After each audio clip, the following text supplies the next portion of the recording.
So here by the park, naabutan tayo ng ulan. Buti na lang may dala tayong payong. So hanap muna tayo ng shelter kung saan pwede tayong magtagal.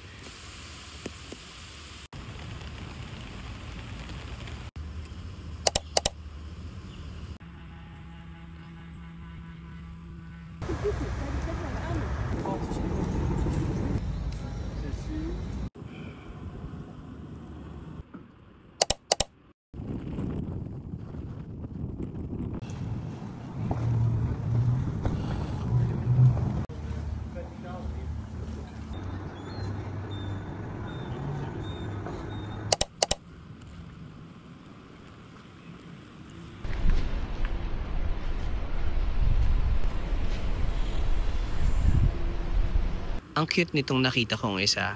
One of these Dutch boat has this Buddha display.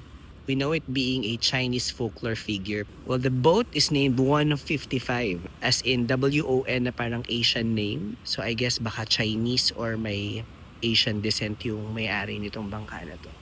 Cute!